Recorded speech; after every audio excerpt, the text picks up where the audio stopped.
اللہ کے پیغمبر حضرت آدم علیہ السلام معجزے لے کر آئے، اللہ کے پاک پیغمبر حضرت ابراہیم خلیل اللہ علیہ السلام معجزے لے کر آئے، اللہ کے پاک پیغمبر حضرت اسماعیل علیہ السلام معجزے لے کر آئے، اللہ کے پاک پیغمبر حضرت یوسف علیہ السلام معجزے لے کر آئے، اللہ کے پیغمبر حضرت موسیٰ علیہ السلام معجزے لے کر آئے، اللہ کے پیغمبر حضرت عیسیٰ علیہ السلام معجزے لے کر آئے۔ الغرض جناب آدم علیہ السلام سے لے کر جناب عیسیٰ تک 1,24,000 انبیاء اور رسول معجزات لے کر آئے، مگر قربان جاؤں اپنے کریم آقا صلی اللہ علیہ وآلہ وسلم کی شان اقدس پر کہ باقی سارے انبیاء معجزات لے کر آئے، لیکن میرا نبی خود معجزہ بن کر اس کائنات میں تشریف لایا۔ باقی سارے انبیاء معجزات لے کر آئے، لیکن میرے نبی کریم صلی اللہ علیہ وآلہ وسلم اس کائنات میں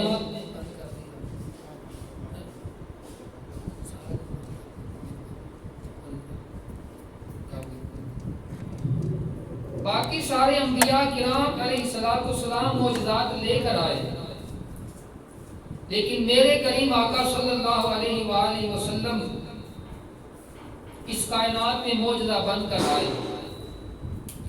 سامعین حضرات، میرے امام الانبیاء صلی اللہ علیہ وآلہ وسلم کا پیدا ہونا معجزہ، میرے نبی کریم صلی اللہ علیہ وآلہ وسلم کا بچپن معجزہ، میرے نبی کریم صلی اللہ علیہ وآلہ وسلم کی جوانی معجزہ، میرے کریم آقا صلی اللہ علیہ وآلہ وسلم کا عرش پہ جانا معجزہ، میرے کریم آقا صلی اللہ علیہ وآلہ وسلم کا فرش پہ آنا معجزہ، میرے نبی کریم صلی اللہ علیہ وآلہ وسلم کا فرش پہ آنا اور عرش پہ جانا معجزہ، میرے کریم آقا صلی اللہ علیہ وآلہ وسلم کا مکے میں رہنا معجزہ، میرے کریم آقا صلی اللہ علیہ وآلہ وسلم کا مدینے میں مکہ چھوڑ کر مدینے میں تشریف لانا معجزہ، میرے نبی کریم صلی اللہ علیہ وآلہ وسلم کے جسم پر ایک ایک بال جو ہے وہ معجزہ، میرے کریم آقا صلی اللہ علیہ وآلہ وسلم کا پسینہ مبارک معجزہ،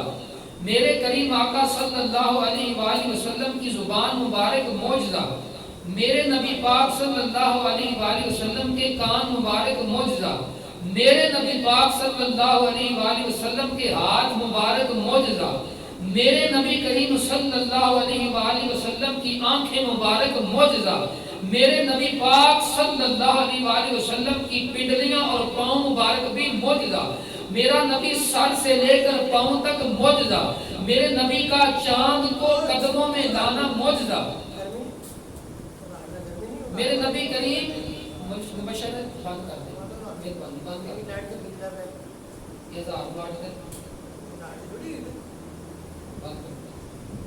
میرے کریم صلی اللہ علیہ وآلہ وسلم کا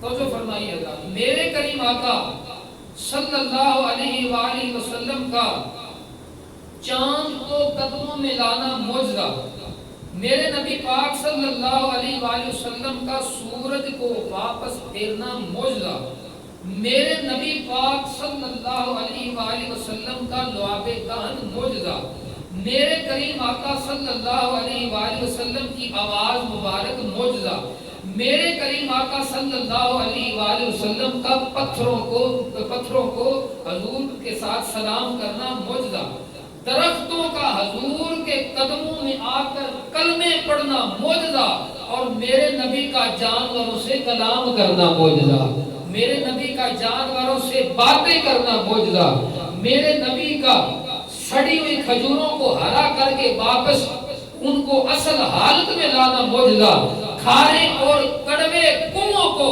اس میں تھوک ڈال کر میٹھا کرنا میرے نبی کا معجزہ، میرے نبی کا اٹھنا معجزہ، میرے نبی کا بیٹھنا معجزہ، میرے نبی کا چلنا معجزہ، میرے نبی کا بیدار رہنا معجزہ، میرے نبی مبارک کا چلنا معجزہ، بلکہ یوں کہہ لیجئے میرے نبی پاک صلی اللہ علیہ وآلہ وسلم کی 63 سالہ ساری زندگی معجزوں سے بھری پڑی ہے۔ 63 سالہ میرے نبی کی ظاہری زندگی جو ہے نا وہ معجزات سے بھری پڑی ہے۔ اس لیے اللہ تعالیٰ نے فرمایا یا ایھا الناس قد جاءکم برہان من ربکم وانزلنا الیکم نورا مبینا، اے لوگوں بے شک تمہارے پاس اللہ کی طرف سے ایک دلیل آئی ہے، ایک معجزہ آیا ہے، اور ہم نے تمہاری طرف ایک روشن نور اتارا ہے۔ مفسرین کرام فرماتے ہیں کہ اس آیہ کریمہ میں دلیل سے مراد معجزہ ہے، اور معجزے سے مراد میرے نبی پاک کی ذات ہے۔ اور پھر فرمایا تمہاری طرف روشن نور اتارا، اور اس آیہ کریمہ میں روشن نور سے مراد حضور کی ذات پر اترنے والی کتاب قرآن مجید ہے۔ اللہ اکبر کبیرہ۔ حضرت اسماء حضرات گرامی بھائیے توجہ کیجئے، سماعت فرمائیے، محبت سے سماعت فرمائیے کہ میرے نبی کی ذات معجزہ کیسے ہے، میرے نبی کی ذات کو اللہ نے سر سے لے کر پاؤں تک معجزہ کیسے بنایا ہے، سنیے اور توجہ فرمائیے اور اپنا ایمان تازہ کیجئے۔ حضرت اسماء بنت امیش رضی اللہ تعالیٰ عنہ آپ حدیث کی راوی ہیں، فرماتے ہیں کہ غزوہ خیبر سے واپسی پر صحباء کے مقام پر نبی کریم صلی اللہ علیہ وآلہ وسلم نے شیر خدا حضرت علی المرتضی کرم اللہ تعالی وجہ الکریم کی گود میں سر انور رکھ کر حضور نے آرام فرمایا۔ صحباء کا مقام ہے، غزوہ خیبر سے واپسی ہے، حضور نے نبی کریم صلی اللہ علیہ وآلہ وسلم نے شیر خدا حضرت علی المرتضی کی گود میں سر انور رکھا اور حضور سو گئے، حضور آرام فرمانے لگے۔ نبی کریم صلی اللہ علیہ وآلہ وسلم عصر کی نماز ادا کر چکے تھے، حضور نے نماز عصر ادا کر لیا، اور حضرت علی المرتضی نے ابھی نماز عصر ادا کرنی ہے۔ مولا مرتضی کی نماز عصر ادا کرنا باقی تھی، چنانچہ حضرت علی کبھی سورج کی طرف دیکھتے ہیں، اوپر ادھر توجہ کیجیے، امام الانبیاء کا سر انور مولا علی کی گود میں، مولا علی حضرت امام الانبیاء نے نماز عصر ادا کر لی ہے، حضرت علی نے نماز عصر ادا کرنی ہے۔ اب ادھر علی کبھی چہرہ مصطفیٰ کی طرف دیکھتے ہیں، کبھی غروب ہوتے ہوئے سورج کی طرف دیکھتے ہیں، پھر کبھی ٹک ٹکی لگا کے چہرہ مصطفیٰ کی طرف دیکھتے ہیں، کبھی ڈوبتے ہوئے سورج کی طرف دیکھتے ہیں جو غروب ہوتا جا رہا ہے، عصر کا ٹائم جاتا جا رہا ہے۔ سوچتے ہیں کہ اگر حضور کو نہیں جگاتا تو عبادت خدا جاتی ہے، اگر حضور کو جگا دیتا ہوں تو زیارت مصطفیٰ جاتی ہے۔ کنفیوز ہو گئے، اگر میں آقا کو جگاتا ہوں تو آقا کے آرام میں خلل پیدا ہوتا ہے، زیارت مصطفیٰ جاتی ہے، اور اگر حضور کو نہیں جگاتا تو عبادت خدا جاتی ہے، اگر جگاتا ہوں تو اطاعت مصطفیٰ جاتی ہے۔ آخر یہ سوچ کر امام الانبیاء کے غلاموں آخر مولا علی نے یہ فیصلہ کیا وَمَنْ يُطِعِ الرَّسُولَ فَقَدْ أَطَاعَ اللَّهَ، کہ علی رسول اللہ کی اطاعت ہی اصل میں اللہ کی اطاعت ہے۔ رسول اللہ کی فرما برداری، رسول اللہ کی اطاعت ہی اصل میں اللہ کی اطاعت ہے۔ وَمَنْ يُطِعِ الرَّسُولَ فَقَدْ أَطَاعَ اللَّهَ۔ تو اب اس آیہ کریمہ پہ عمل کرتے ہوئے مولا علی نے حضور کو نہیں جگایا، چنانچہ سورج غروب ہو گیا، سورج غروب ہو گیا، مولا علی کی نماز عصر قضا ہو گئی۔ جب حضرت ابی بکر جب نماز عصر مولا علی کی قضا ہوئی، حضرت علی کی آنکھوں سے آنسو جاری ہو گئے، حضرت علی کی آنکھوں سے ایک نماز قضا ہونے کی وجہ سے آج علی کی محبت کا دم بھرنے والے، علی کی غلامی کا دعویٰ کرنے والے، علی کی صدائیں بلند کرنے والے کبھی نماز کے قریب گئے نہیں۔ آؤ علی کی محبت کا دعویٰ رکھنے والوں، علی کی غلامی کا دعویٰ رکھنے والوں، علی کی محبت کا دم بھرنے والوں، علی کے نعرے لگانے والوں، علی کی صرف ایک نماز قضا ہوئی، وہ بھی حضور کی محبت میں، وہ بھی حضور کی غلامی میں، وہ بھی میرے نبی کے عشق میں، علی کی ایک نماز قضا ہوئی علی کی آنکھوں سے آنسو جاری ہو گئے. جب حضرت ذی وقار حضرت علی کی آنکھوں سے آنسو جاری ہوئے, رخ سالم و صفا پہ گرے, میرے امام الانبیاء بیدار ہوئے. حضور نے فرمایا, جب میرے نبی بیدار ہوئے, حضور نے فرمایا فقال رسول اللہ اصلیت یا علی, اے علی کیا تو نے نماز عصر پڑھ لی ہے؟ اے علی کیا نماز عصر تو نے ادا کر لی ہے؟ فقال لا, عرض کی یا رسول اللہ نہیں. اس کے بعد میرے نبی کریم صلی اللہ علیہ وآلہ وسلم نے, اب جناب مولا مرتضیٰ پریشان ہے, جناب علی المرتضیٰ حیدر قرار شیر خدا آفتا مولا علی حیدر قرار پریشان ہے, ہزاروں کے نہ روتے ہوئے امام الانبیاء کی بارگاہ میں رو رہے ہیں اور غم کا اظہار کر رہے ہیں. عرض کرتے ہیں مازا کے نینوں والے, یا رسول اللہ علی کی نماز کبھی قضا نہیں ہوئی. یا رسول اللہ آج آپ کے آرام کی خاطر, آپ کی محبت کی خاطر, آپ کی غلامی میں, آپ کے پیار میں, آپ کی محبت میں, آپ کے عشق میں علی کی نماز قضا ہوئی ہے. میرے نبی نے فرمایا علی پریشان نہ ہو, یہ رسول کی خاطر کچھ بھی قربانی دیتا ہے, نہ خدا اس کی قربانی کو رائگا کرتا ہے, نہ رسول اس کی قربانی کو رائگا کرتے ہیں. جو رسول کی خاطر رسول اللہ کی محبت میں کوئی بھی عمل کرتا ہے, کوئی بھی قربانی کے دیتا ہے, نہ اللہ اس کی قربانی کو ضائع کرتا ہے. بولیے نہ اللہ اس کی قربانی کو ضائع کرتا ہے, نہ رسول اللہ اس کی قربانی کو ضائع کرتے ہیں.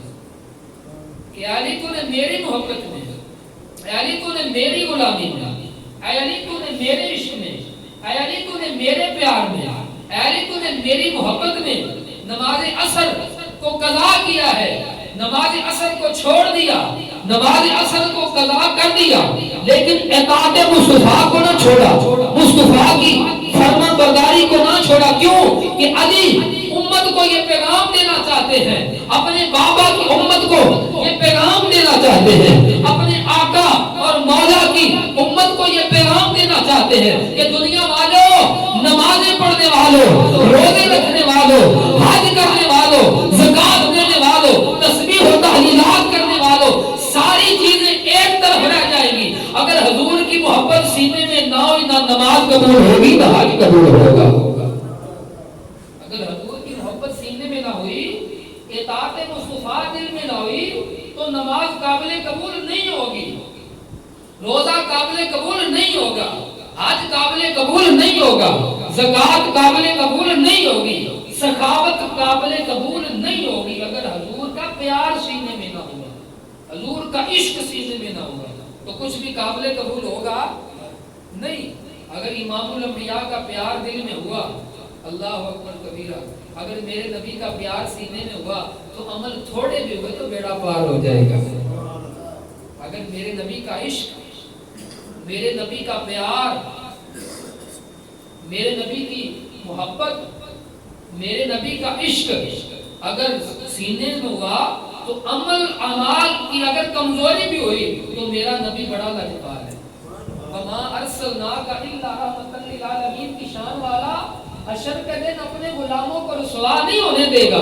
قیامت کے دن میرا نبی اپنے غلاموں کو ذلیل و رسوا نہیں ہونے دے گا. میرا نبی بڑا ہی کریم ہے, میرا نبی بڑا ہی کریم ہے, میرا نبی بڑا ہی لاجواب ہے, میرا نبی بڑا ہی مہربان ہے, میرا نبی بڑا ہی رحیم و کریم ہے. قیامت کے دن اپنے غلاموں کو رسوا نہیں ہونے دے گا.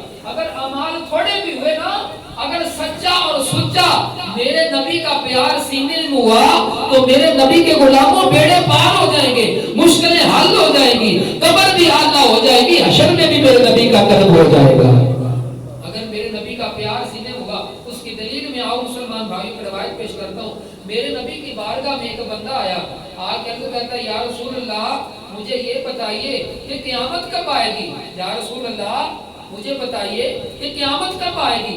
میرے نبی نے فرمایا کہ قیامت کا سوال کرنے والے, مجھ سے قیامت کا پوچھنے والے, پہلے یہ تو بتا تو نے قیامت کی تیاری کتنی کر لی ہے. میرے نبی نے فرمایا لوگوں, دنیا والوں, میرا کلمہ پڑھنے والوں, قیامت ایک امتحان کا دن ہوگا, قیامت کا دن امتحان کا دن ہوگا. تو امتحان کے آنے سے پہلے امتحان کی تیاری کی جاتی ہے. امتحان دینے سے پہلے, پیپر دینے سے پہلے, امتحان دینے سے جاتی ہے. میرے نبی نے فرمایا دنیا والوں قیامت کا دن امتحان کا دن ہے. میرے نبی نے اس قیامت کا سوال کرنے والے سے پوچھا کہ قیامت کا سوال کرنے والے تو نے قیامت کی تیاری کتنی کی ہے, نمازیں کتنی پڑھ لی ہے, روزے کتنے رکھ لیے ہیں, حج کتنے کر لیے ہیں, زکات کتنا دے لیا ہے, سخاوت کتنی کر لی ہے, تسبیح و تحلیلات کتنی کر لی ہے, اللہ اللہ کتنی کر لی ہے. ہاتھ جوڑ کے میرے نبی کی بارگاہ میں عرض کرتا ہے اے اللہ کے نبی یا رسول اللہ, نہ زیادہ نمازاں تے باڑے, نہ زیادہ روزیاں تے باڑے, نہ زیادہ زکاتاں تے باڑے, نہ زیادہ سخاوت تے باڑے, نہ زیادہ عبادت تے باڑے. یا رسول اللہ اکو مانے تے قیامت کی تیاری صرف میں اکو صورت وچ دتی ہے. یا رسول اللہ میں ساری دنیا تو ود کے اللہ کے رسول کا پیار کرتا ہوں. یا رسول اللہ اکو قیامت کی تیاری کی کہ میں ساری دنیا چھوڑ کے اللہ کے دے رسول نال پیار کرنا ہوں. جب میرے نبی نے اتنا سنا اس بندے کی بات زبان سے, میرے نبی نے کلمات سنے, میرے نبی نے فرمایا کہ قیامت کے دن قیامت کے امتحان کے لیے اتنا ہی کافی ہے کہ تو اللہ اور اس کے رسول سے سچا پیار کرتا ہے. سبحان اللہ کہہ دیجیے. قیامت میں رسوائی سے بچنے کے لیے, قیامت میں ذلت سے بچنے کے لیے یہی کافی ہے کہ تو اللہ اور اس کے رسول سے سچا اور سچا پیار کرتا ہے. اور اس پیار کا مطلب یہ نہیں ہے کہ بندہ اللہ اور اس کے رسول کی محبت کا دعویٰ کرے لیکن نماز کے قریب بندہ جائے نہ, اللہ اور اس کے رسول کی محبت کا دعویٰ کرے جھوٹ بندہ چھوڑے نہ, اللہ اور اس کے رسول کی محبت کا دعویٰ کرے بے ایمانی کرنا بندہ چھوڑے نہ, اللہ اور اس کے رسول کی محبت کا دعویٰ کرے ناپ تول میں کمی کرنا بندہ چھوڑے نہ, اللہ اور اس کے رسول کی محبت کا دعویٰ کرے بندہ جناب اپنے ہمسائے کو تنگ کرنا چھوڑے نہ, بندہ اللہ اور اس کے رسول کی محبت کا دعویٰ کرے اور جناب ذی وقار اپنی زبان پہ اخلاق کے چند جملے نہ لا سکے, اپنی زبان میں مٹھاس نہ لا سکے, اپنی زبان میں عزت کے جملے نہ لا سکے, وہ رسول اللہ کا غلام کیا ہے. بلکہ مسلمان بھائیو رسول اللہ کی غلامی تو اللہ سے ملا دیتی ہے, رسول اللہ کی غلامی تو سچ بولنا سکھاتی ہے, رسول اللہ کی غلامی تو نماز پڑھنا سکھاتی ہے, رسول اللہ کی غلامی تو جھوٹ سے نفرت سکھاتی ہے, رسول اللہ کی غلامی ماں باپ کا ادب سکھاتی ہے, رسول اللہ کی غلامی چھوٹوں پہ شفقت کرنا سکھاتی ہے, رسول اللہ کی غلامی بڑوں کی عزت کرنا سکھاتی ہے, رسول اللہ کی غلامی ناپ تول میں کمی نہ کرنا سکھاتی ہے, رسول اللہ کی غلامی اذان ہوتے ہی مسجد میں آنا سکھاتی ہے, رسول اللہ کی غلامی اول سے لے کر آخر تک میرے رب سے ملاقات کا سبق دیتی ہے. رسول اللہ کی غلامی تو یہ ہے, نبی پاک کا امتی ہونا تو یہ ہے کہ اب ہم زبان سے دعوے کرتے پھریں کہ ہم رسول اللہ کے غلام ہیں, ہم رسول اللہ کے غلام ہیں, جی ہم اللہ کے بھی ماننے والے ہیں, ہم رسول اللہ کے بھی ماننے والے ہیں. تو میرے عزیز بھائیو زبانی کلامی اقرار کرنے سے کچھ نہیں ہوگا. وہ آپ اکثر سنتے نہیں ہیں کہ اقرار باللسانی و تصدیق بالقلب, کہ ہر حقیقت کا اقرار جو ہے وہ زبان سے کیا جائے و تصدیق بالقلب, اور دل سے اس بات کی گواہی بھی دی جائے. اقرار باللسانی و تصدیق بالقلب, کہ ہر حقیقت بات کا, ہر سچائی کا, ہر حقیقت کا, ہر حقیقت کو, ہر سچائی کو ماننے کا معیار یہ ہے کہ صرف زبان سے نہ کہا جائے کہ میں بھی فلاں چیز کو مانتا ہوں, میں فلاں بات کو بھی مانتا ہوں, میں نماز پڑھنے کو بھی مانتا ہوں, میں جھوٹ نام بولنے کو بھی مانتا ہوں, میں ہر الحمد سے لے کر والناس کی سین تک پورے کا پورا قرآن مانتا ہوں, نبی کے فرمان مانتا ہوں. تو ماننے کا معیار یہ ہے اقرار باللسانی, زبان سے اقرار کرے و تصدیق بالقلب, اور دل سے اس بات کی تصدیق بھی کرے. یہ حقیقی معنی میں ماننا ہوتا ہے. تو رسول اللہ کی غلامی کا دعویٰ کرنے والوں, مسجد ہماری ویران, رسول اللہ کی غلامی کا دعویٰ کرنے والے چند ٹکوں کی خاطر جھوٹ بولنے سے گریز نہیں کرتے, تو بعد میں ہم جی غلامی رسول ہے, بھئی ہم فرانس سے کیا لڑیں, ہندوستان سے کیا لڑیں, جب گستاخی ہو جاتی ہے. اب توجہ کیجیے گا, بڑا باریک نقطہ آپ کی بارگاہ میں عرض کر رہا ہوں کہ غیر سے ہم کیا لڑیں, فرانس والوں سے کیا لڑیں, ہندوستان والوں سے کیا لڑیں, کہ غلامی رسول میں ہم جب کوئی بھی, ہاں حضور کی ناموس پہ پہرا دینا ہمارے ایمان کا حصہ ہے. حضور کی عزت پہ پہرا دینا، جناب خاتم النبیین کی عزت پہ پہرا دینا، یہ فرض بھی ہے، یہ واجب بھی ہے، ہمارے ایمان کا حصہ بھی ہے. لیکن بھائی باہر والوں سے ہم تو بعد میں لڑیں گے، پہلے اپنے آپ کا محاسبہ کیجئے کہ ہم جب بھی کوئی فرانس گستاخی کرے، رسول اللہ کی بارگاہ میں نازیبا کلمات بولے، کبھی ہندوستان اٹھے رسول اللہ کی بارگاہ میں نازیبا کلمات بولے، ارے بھائی ان سے تو ہم بعد میں نپٹیں گے، پہلے اپنی بات کریں. جلد سے جلوس کی باری آتی ہے تو ہم سڑکیں بھر دیتے ہیں، جلد سے جلوسوں کی باری آتی ہے تو ہم سڑکوں پہ رش لگا دیتے ہیں. جب نعرے لگانے کی باری آتی ہے تو ہم اپنا گلا بٹھا لیتے ہیں، نعرے لگا کر ہم جلد سے جلوس سڑکوں رش سے بھر دیتے ہیں. لیکن جب عمل کی باری آتی ہے، جب نظام مصطفیٰ پہ عمل کی باری آتی ہے تو ہم زیرو ہیں. نعروں میں ہم ہیرو ہیں، عمل میں ہم زیرو ہیں. لیکن جانے گرامی توجہ کیجیے گا، قیامت والے دن صرف باتیں نہیں چلے گی، قبر میں صرف باتیں نہیں چلے گی، حشر میں صرف باتیں نہیں چلے گی، بلکہ عملی اور پریکٹیکل نظام جو ہے اس کو دیکھا جائے گا کہ کس نے رسول اللہ کی محبت کا دعویٰ کیا تھا، کس نے صحیح معنوں میں رسول اللہ کی غلامی کر کے دکھائی، کہ کس نے صحیح معنوں میں رسول اللہ کی غلامی کی ہے اور کس نے صحیح معنوں میں رسول اللہ کی غلامی کا اقرار کر کے بے عملی کی ہے. کہہ لینا آسان ہوتا ہے کہ ہم رسول اللہ کے، جنت رسول اللہ کی، لیکن جنت اتنی آسان نہیں ملنے والی. وہ میرا پروردگار منصف اکبر ہے، وہ انصاف کرنے والا ہے. میں اکثر ایک جملے عرض کرتا ہوتا ہوں آپ کی بارگاہ میں کہ میرا اللہ منصف ہے. بولیے میرا اللہ، سارے بولیے میرا اللہ منصف ہے. وہ سب سے بڑا انصاف کرنے والا میرا اللہ ہے. اس کائنات میں اس سے بڑا انصاف کرنے والا کوئی نہیں. اب میں اکثر مثال دیا کرتا ہوں کہ ایک بندہ جو ہے وہ عشاء کی نماز پڑھ کے باوضو ہو کے سو جاتا ہے فجر کے انتظار میں. سبحان اللہ کہنا بنتا ہے کہ ایک بندہ عشاء کی نماز پڑھ کے باوضو ہو کے سو جاتا ہے فجر کے انتظار میں، اس کی نیند پوری بھی نہیں. لیکن جب مسجد سے مؤذن نے کہا نا الصلاۃ خیر من النوم، اے مزے کی نیند لینے والے، نماز تیری نیند سے بہتر ہے، نماز تیری نیند سے بہتر ہے. تو اس نے یہ نہیں دیکھا کہ میری نیند پوری ہوئی ہے، نہیں. اس نے یہ نہیں دیکھا کہ میری صحت ٹھیک ہے، یہ نہیں. وہ اٹھا، اس نے وضو کیا، اللہ اور اس کے رسول کی رضا کی خاطر آ کے مسجد میں اللہ کی بارگاہ میں جھک جاتا ہے. اب ایک بندہ یہ ہے. اب دوسرا بندہ صحت ہونے کے باوجود، ہٹا کٹا ہونے کے باوجود، سارے معاملات ٹھیک ہونے کے باوجود اللہ نے اس کو صبح جاگنے کی توفیق بھی دی، صبح اٹھنے کی توفیق بھی اس کو نصیب ہوئی. وہ اپنے کاروبار کے لیے تو چلا گیا، اپنی جناب رزق کمانے کے لیے تو چلا گیا، وہ دنیا کمانے کے لیے نکل گیا. لیکن اس نے کبھی نہیں سوچا کہ جو مجھے رزق عطا کرتا ہے اس کی بارگاہ میں سجدہ ریزی ہو جاؤں. تو میرا اللہ انصاف کرنے والا ہے. وہ بروز قیامت ان دو بندوں کو اکٹھا نہیں کرے گا جناب. وہ انصاف کرنے والا اللہ ہے، وہ منصف اکبر ہے، وہ سب سے بڑا انصاف کرنے والا. وہ کبھی ایسا نہیں ہوگا کہ نیند قربان کر کے، نیند چھوڑ کے، آرام چھوڑ کے اس کی بارگاہ میں جھکنے والے کو، اور اذان ہو رہی ہے، بندہ گھر میں سویا، صحت بھی ہے، اللہ نے توفیق بھی دی ہے، اللہ نے ہمت بھی دی ہے، اللہ نے استعداد بھی دی ہے، سب کچھ ہونے کے باوجود اس کی بارگاہ میں جھکتا نہیں ہے.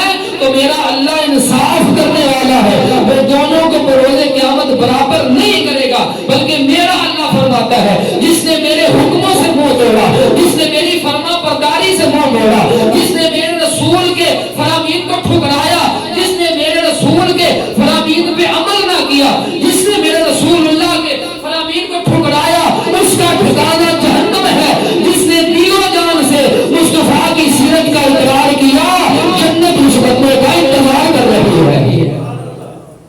جس نے دل و جان سے رسول اللہ کی تعلیمات کا اقرار کیا، اور پھر تعلیمات کا اقرار کر کے اقرار باللسانی و تصدیق بالقلب، دل سے اس کا اقرار کیا. اللہ نے فرمایا کہ اے میرے حبیب کے غلاموں، میرے حبیب کا کلمہ پڑھنے والوں، جنت اس بندے کا انتظار کر رہی ہے. تو میرا اللہ منصف اکبر ہے. تو رسول اللہ کی غلامی کا دعویٰ رکھنے والوں، نبی علیہ السلام کی ناموس پر پہرا دینا، یہ ہمارے ایمان کا حصہ ہے. لیکن سب سے پہلے عمل کی بھی ضرورت ہے. ہمیں رسول اللہ کی تعلیمات ہے کہ جس نبی کی ناموس کے ہم علم بردار ہیں، جس نبی کی ناموس کے ہم پہرے دار ہیں، جس نبی کی ناموس کا جھنڈا اٹھا ہوئے ہم عالم پوری دنیا پر غالب ہیں، اس نبی کی سیرت تو یار ہمارے کردار میں نظر آئے. تو کیا کبھی سوچئے، کبھی اکیلے تنہائی میں بیٹھ کر میرے عزیز بھائیوں بزرگوں، میرے عزیز مسلمان بھائیوں، کبھی تنہائی میں بیٹھ کر اپنے ایمان کا محاسبہ کیجئے کہ یار ہم نے کلمہ تو محمد عربی کا پڑھا، کیا ہماری صورت محمد عربی جیسی ہے؟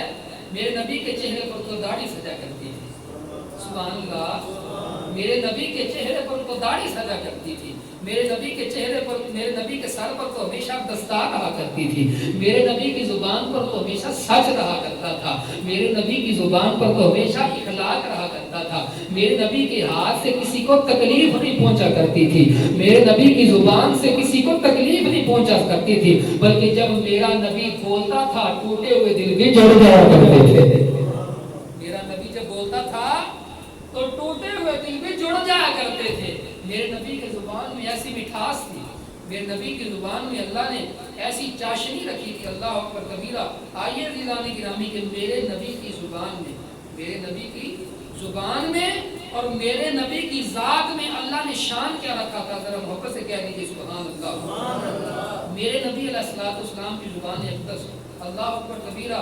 امام الانبیاء کے غلاموں، ایک دفعہ حضور سرور کائنات صلی اللہ علیہ وآلہ وسلم اپنے چچا ابو طالب اور قریش کے چند آدمیوں کے ساتھ میرے نبی نے ملک شام کی طرف روانہ ہوئے. جب ملک شام کی طرف میرے نبی روانہ ہوئے نا تو رستے میں ایک مقام پر ٹھہرے. وہاں ایک راہب رہا کرتا تھا اور وہ بحیرہ راہب کے نام سے مشہور تھا. جب اس نے امام الانبیاء صلی اللہ علیہ وآلہ وسلم کو قافلے کے ساتھ آتے ہوئے دیکھا نا تو میرے نبی کے قریب آیا اور فَأَخَذَ بِيَدِ رسول اللہ صلی اللہ علیہ وآلہ وسلم، اس نے میرے نبی علیہ الصلوۃ والسلام کے قریب آیا اور میرے نبی کا ہاتھ پکڑ کے اس نے اپنے ہاتھ میں لے لیا. سبحان اللہ بنتی تھی یہاں پہ. اس نے میرے نبی کا مبارک ہاتھ، میرے نبی کا مبارک ہاتھ، وہ میرے نبی کا ہاتھ تھا. آج اپنے پیر کا ہاتھ چوم کے فخر کرنے والوں میں امام الانبیاء کا ہاتھ تھا. وہ پیروں کے پیر کا ہاتھ تھا، وہ نبیوں کے پیر کا ہاتھ تھا، وہ سلطان انبیاء کا ہاتھ تھا، وہ امام الانبیاء کا ہاتھ تھا، وہ خاتم الانبیاء کا ہاتھ تھا، وہ جد الحسن والحسین کا ہاتھ تھا، وہ شفیع المذنبین کا ہاتھ تھا، وہ انیس الغریبین کا ہاتھ تھا، وہ رحمت للعالمین کا ہاتھ تھا، وہ سراج السالکین کا ہاتھ تھا، وہ مصباح المقربین کا ہاتھ تھا، وہ محب الفقراء والغرباء والمساکین کا ہاتھ تھا. امام الانبیاء کے غلاموں، اس راہ نے میرے نبی کا ہاتھ پکڑا اور اپنے ہاتھ میں لیا. جب اس نے میرے نبی کا ہاتھ، اس راہب نے، اس نجومی نے ہاتھ پکڑ کے میرے نبی کا اپنے ہاتھ میں لیا نا، وقال ھذا سید العالمین، ھذا رسول رب العالمین، ھذا بیعثہ اللہ رحمۃ للعالمین. اور میرے نبی کا ہاتھ اپنے ہاتھ میں پکڑ کے کہنے لگا کہ یہ بندہ تو سارے جہانوں کا سردار لگتا ہے، یہ بندہ تو سارے جہانوں کا سردار لگتا ہے اور یہ رب العالمین کا رسول ہے. اس کو اللہ نے رحمت للعالمین بنا کر مبعوث فرمائے گا. یہ سن کر قریش کے آدمیوں نے کہا کہ تمہیں یہ بات کیسے معلوم ہوئی؟ اے راہب، اے نجومی، کہ تمہیں یہ بات کیسے محسوس ہوئی؟ تمہیں یہ بات کیسے معلوم ہوئی کہ یہ اللہ کا نبی ہے، یہ تمام انسانوں کا سردار ہے، یہ رحمت للعالمین بھی ہے، یہ شفیع المذنبین بھی ہے، یہ سراج السالکین بھی ہے، یہ مصباح الفقراء والغرباء والمساکین بھی ہے. تجھے کس نے بتایا؟ تجھے یہ کیسے معلوم ہوا؟ راہب بول کے کہتا ہے، نجومی بول کے کہتا ہے کہ جب تم اس گھاٹی پر نمودار ہوئے تھے، جب تم اس گھاٹی سے ادھر کی طرف آ رہے تھے تو میں نے دیکھا کہ ہر پتھر اور ہر درخت اس بشر کو جھک کر سلام بھی کر رہا ہے اور درود و سلام بھی کر رہا ہے.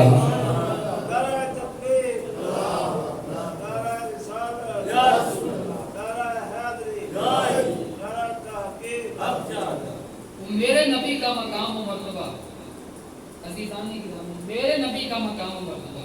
اس راہب نے کہا کہ جب تم آ رہے تھے نا اس گھاٹی پر سے نمودار ہوئے اور ادھر کی طرف آ رہے تھے، میں نے دیکھا کہ ہر درخت اور ہر پتھر میرے نبی پر سلام پڑھ رہا ہے، میرے نبی پر سلام پڑھ رہا ہے۔ اللہ اکبر۔ اور یہ نبی کے سوا کسی کو سجدہ نہیں کرتے۔ اس راہب نے کہا، اس راہب نے کہا کہ سوا نبی کے یہ درخت اور پتھر کسی کو سلام نہیں کرتے۔ اور راہب نے کہا کہ میں نے دیکھا ہے کہ اس پر بادل سایہ کر رہے تھے، اور اس کے بعد روایات میں آتا ہے کہ اس بحیرگاہ نے میرے امام الانبیاء سرور کونین صلی اللہ علیہ وسلم کی دعوت کا اہتمام کیا۔ تو عزیزان گرامی، میرے نبی پاک صلی اللہ علیہ وسلم کا مقام و مرتبہ حضرت جابر رضی اللہ تعالیٰ عنہ ورضوان، آپ حدیث کے راوی ہیں، آپ فرماتے ہیں کہ غزوہ حدیبیہ اسلام کی جنگ عظیم غزوہ حدیبیہ میں پانی ختم ہو گیا، لشکر اسلام پر پیاس کا غلبہ ہوا، سرکار مدینہ صلی اللہ علیہ وآلہ وسلم کے پاس صرف ایک پیالہ میں پانی تھا۔